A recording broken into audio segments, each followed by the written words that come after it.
मेरो साहिब रीझ है, जिन भेषा मेरो साहिब रीझ है, जिन भेषा राधा रमण जो रीझ है, जिन भेषा राधा रमण जो रीझ है, जिन भेषा राधा वल्लभ जो रीझ है, जिन भेषा राधा वल्लभ जो रीझ है, जिन भेषा मेरो वृंदावन रीझ है, जिन भेषा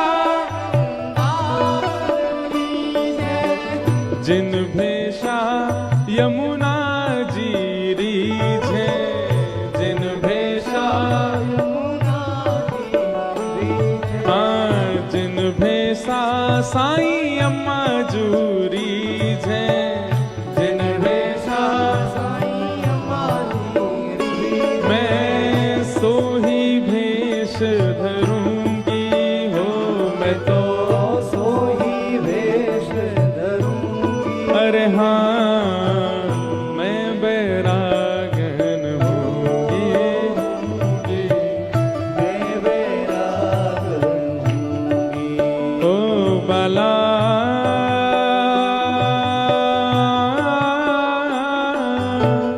मैं बैरागन होंगी, होंगी, मैं बैरागन होंगी,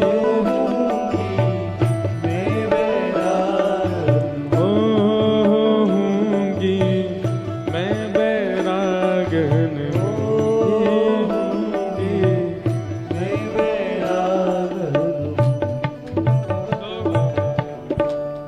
जिन भेषा, भेषा का भाव आंतरिक रूप नहीं है, भेष मतलब हृदय। जैसा ठाकुर जी रूप तो देखते ही नहीं है।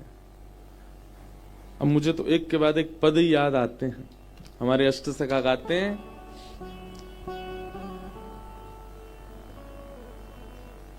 गिरधर प्रीत ही सो पइए, यद्यपि रूप गुण शील सुधरता, इन बातन ना रिझइए। ठाकुर जी इन सब से नहीं रिझते। प्रीतम प्रीत ही सो पई है, वो प्रीत से ही पाएंगे। वो प्रीत कहां होती है? प्रीत स्वभाव में होती है, प्रीत हृदय में होती है। शरीर आपका कैसा है कोई बड़ी बात नहीं, आपका हृदय कैसा है वो ऐसा बने जिससे वृंदावन को प्रिय लगे, जिससे राधा वल्लभ जी को प्रिय लगे, जिससे हमारे सदगुरु को प्रिय लगे, जिससे ब्रज को प्रिय लगे, जिससे हम श्यामा जी को प्रिय लगे, हम ठाकुर जी को प्रिय लगे। ऐसे बन जाओ बस। कथाएं सुनने का और कोई उद्देश्य नहीं है, कथा कहने का कोई और उद्देश्य नहीं है, इन रसिक स्थानों पर आने का और कोई उद्देश्य नहीं है। बस एक ही उद्देश्य है कि बस श्याम सुंदर सदा हमको प्यारे रहे, हम उन्हीं के रहे वो हमारे। बस उसी के लिए हम सब भक्ति भाव में भाग रहे हैं, दौड़ रहे हैं, चल रहे हैं। आज कथा का विश्राम दो, पर मेरो मन ही ना कर रो कथा विश्राम करवे को। हम सच में अब ये नियम बना रहे हैं आज से ही, आज तो कर रहे हैं पूरी, पर आज के बाद आचार्यों से भी आज्ञा ले लेंगे कि हम कथा वृंदावन में अगर करेंगे तो केवल रास पंचाध्याय तक करेंगे। ठाकुर जी ब्रज छोड़ के जा रहे हैं, मथुरा लीला, द्वारिका लीला, ये सब बाहर कहने के विषय हैं। ब्रज में तो केवल ठाकुर जी ब्रज में ही रहे। हमारी मिथिला में कहते हैं सीता जी का ब्याह हुआ, इसी भाव के थे हमारे साईं जी, मैथिल भाव के। तो मिथिला का ऐसा भाव है कि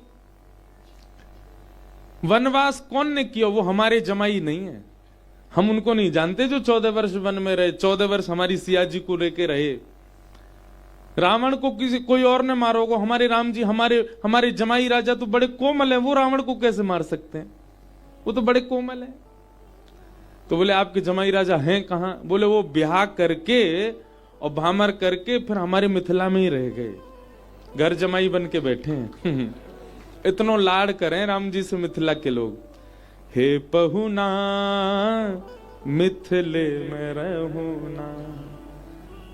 पहुना मतलब जमाई। ए हमारे दामाद जी, आप मिथिला में ही रहो, यहां से कभी मत जाओ। हमारे यहाँ जो हर वर्ष कथा का क्रम होता है, आप सबको निमंत्रण है। 15 से 21 दिसंबर हर वर्ष होता है। भागवत होगी तो 15 से 21, राम कथा होगी तो 13 से 21। हमारे पूज्य दादा गुरु जी का वैकुंठ उत्सव। तो इस बार मलुक पीठ वाले महाराज जी श्रीमद् भागवत कर रहे हैं। तो वहां 2 वर्ष तक वाल्मीकि रामायण की थी हमारे श्रीमद् जगतगुरु रामानुजाचार्य श्री राघवाचार्य जी महाराज, डॉक्टर श्री राघवाचार्य जी महाराज हमसे बहुत प्रेम मानते हैं, बहुत मित्रवत प्रेम करते हैं, सब संति करते हैं।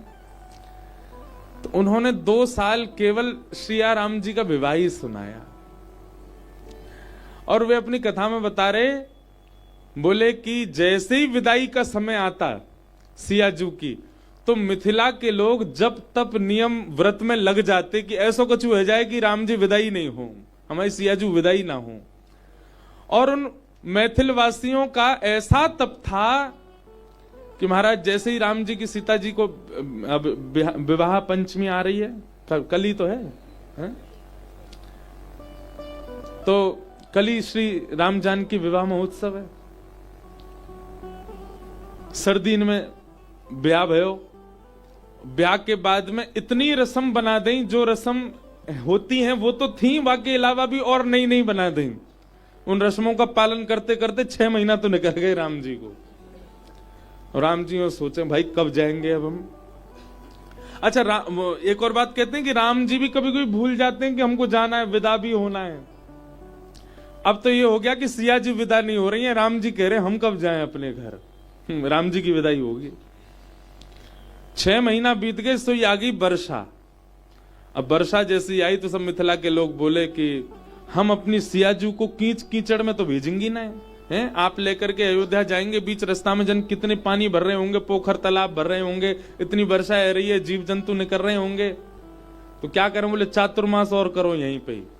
तो 6 महीना तो रहे, 4 महीना और धल लिए मिथिला में। और महाराज ये करते करते ठाकुर जी की पहली वर्षगांठ आ गई। 1 साल तक तो विदा ही नहीं हुई सीता जी, वहीं रही मिथिला में।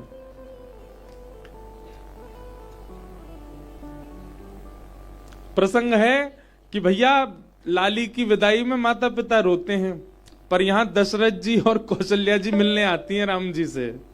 क्यों? बोले घर जमाई बन गए, हमारे लाला आनी नहीं दे रहे। कभी कोई क्रम, कभी कोई क्रम, कभी कोई बात, कभी कोई बात। ऐसा प्रेम सब मिथिलावासी ने हमारे श्री राम जी से किया है। अद्भुत है राम कथा।